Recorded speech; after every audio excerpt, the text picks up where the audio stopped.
What up, YouTube? GTB from GTB Digital Solutions here. Just taking a break from my day job to make a video about a very important topic for your business and the ability for you to show up and get chosen online.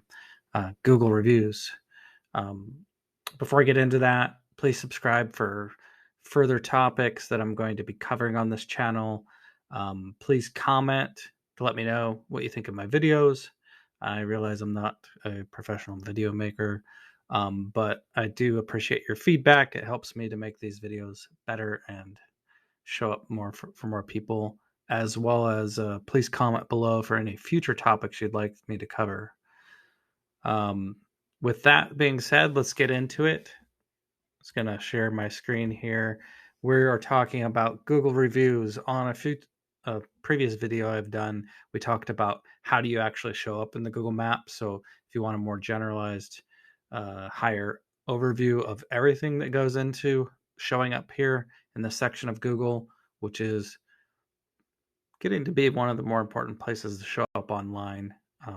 Many businesses are getting the majority of their traffic from the Google Maps now if they are performing well with Google. For this video, I just chose plumbers in Denver, did a search, and we're going to focus on the Google reviews.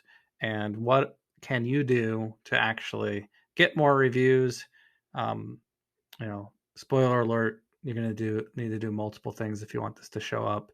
It needs to be part of your routine. It needs to go out every time to every business that you, or every customer that you have, so that you can get more reviews. Not everybody's going to leave you a review.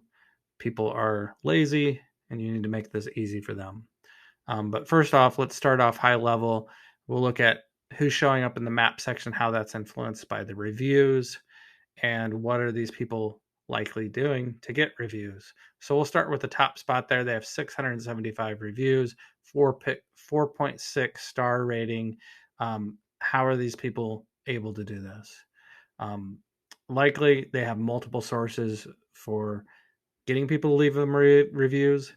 The first one we'll cover today is website link.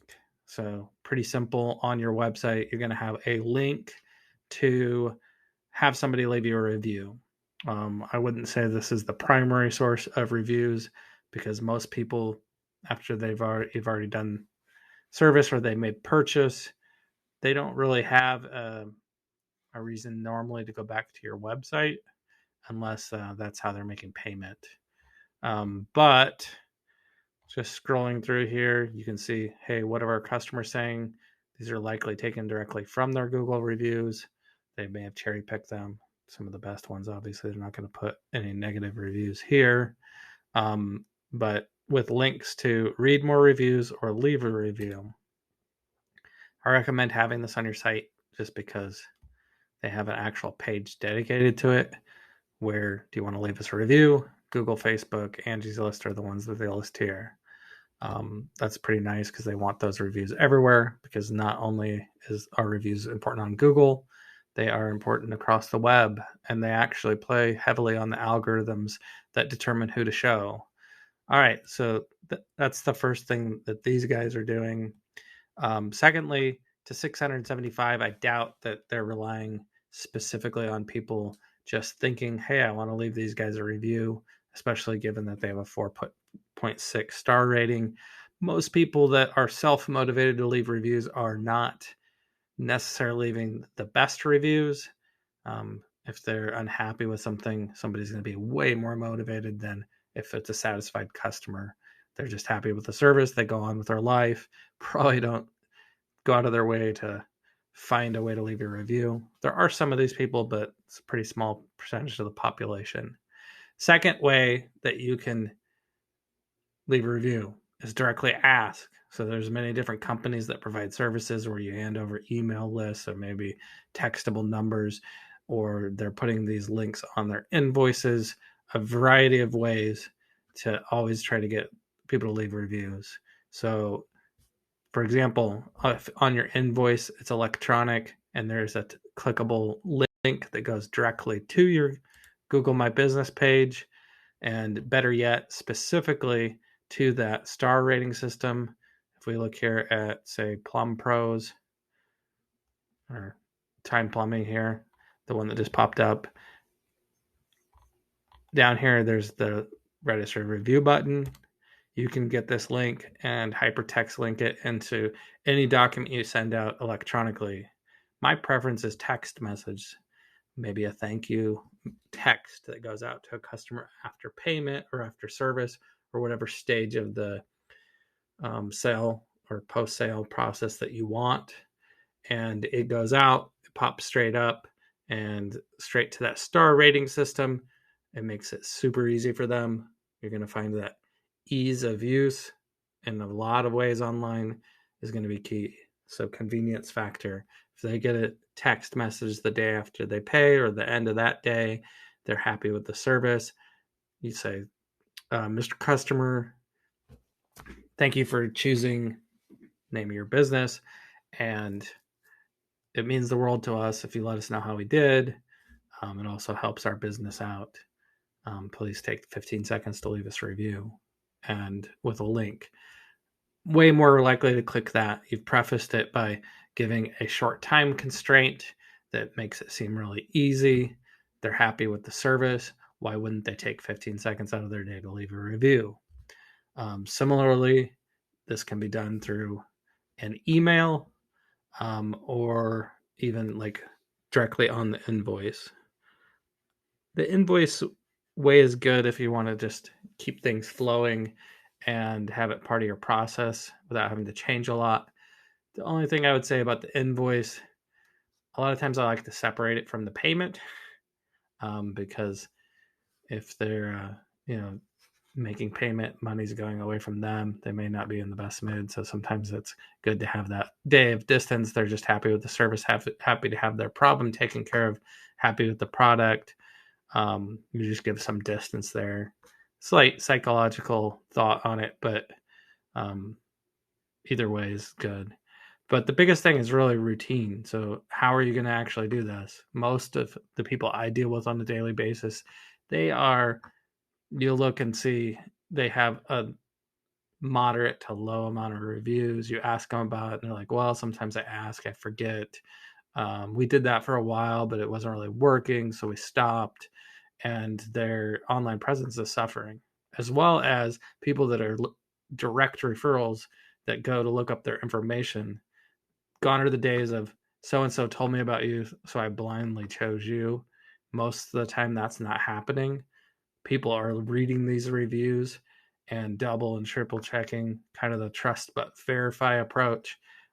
If somebody told them, for example, in this one, Time Plumbing Heating, that business there, and they went to it and read the reviews and they were crap, they're probably not going to actually call them. They'll look and right on their screen, they have plenty of other people to choose from there. So my preference for this is to have it automated if possible within your normal routine. Whatever you decide, at what stage you decide, that could be at payment, it could be the day after, a few days after, a week after, whatever you think is appropriate. You don't want it to get too far out where they're like, having to remember, you don't want it 3-6 months out. A lot of people don't, their lives are busy. They're not probably going to follow through on that. You want it to be quick, somewhat quick, and if possible, automated. So the way that I help my clients do that is going to be through software solution. For example, you've probably heard, if you watched any of my other videos, you've heard me talk about Thrive. That's my preferred software. It's actually the company I work for my day job. But if you have something that's like an automated campaign set up to where it's triggered by, and it can be triggered by almost anything you want it to be, but say it's, for example, payment. After payment goes out, an automated campaign is automatically going, you receive payment, automatic campaign is going to go out that sends somebody an email or a text message to, hey, Bob, thank you for putting your trust in our business. We're grateful to have you, etc. It'd mean the world to us if you could leave us a review. This one's kind of a form one. I prefer to even, yeah, here it actually does say it. If you could take just a minute, I'll probably update this. I prefer it to be like 15 seconds for most people, especially if it's a text message. They're going to be already, they have a Gmail account. They're probably already logged in on their phone. It's not going to take them a minute to click 5 stars and leave a quick sentence about how much they love your business. So what's the whole point of all this? um, twofold. Just I think I covered them both in this video a little bit, but just to set these aside, why do you care about Google reviews? Because one of the things I hear from a lot of clients of mine or prospects or people that I work with is going to be, I hate reviews because they've had some bad experience with somebody leaving them a review that they felt was illegitimate. And maybe it was somebody they didn't even work with, and they didn't understand the process or how to generate enough good reviews to wash over the hopefully infrequent bad review.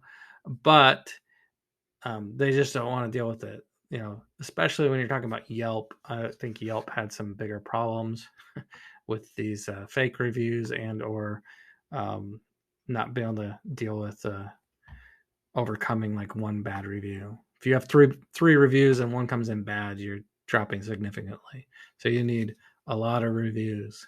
You need those reviews to come in frequently. Google's going to track all of this, and you need to respond to these reviews. And if you don't have a process in place, like the one I've laid out here with an automated process, you're probably not going to do it. And if you do it, it's probably going to be infrequent, sporadic, or short term. And your business presence is going to suffer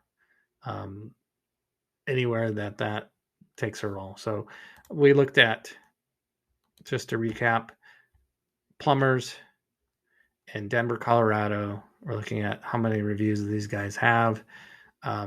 Each different platform. So we talked mostly about Google reviews. I will just very briefly touch on Yahoo and Bing, which are the next two biggest search engines. On Yahoo, those reviews still play a similar role in how you show up in this map section, but they partner up with Yelp. So the Yelp reviews are going to influence your position on Yahoo. Everything else would be, as far as getting the reviews, is going to all be the same. And then Bing, they're partnered up with Facebook. So Facebook recommends, Facebook reviews are going to play the role that Google reviews do on the Google search engine. I hope this was helpful. Again, I thank you for watching till the end. If you could do me a favor and press the subscribe button, it would help me out to know that people are actually watching or hopefully finding value in these videos. As I get better, you'll also get to see the progression of my by the seat of my pants videos now, learning some new tricks and making these videos better. So thanks a lot. Have a great day.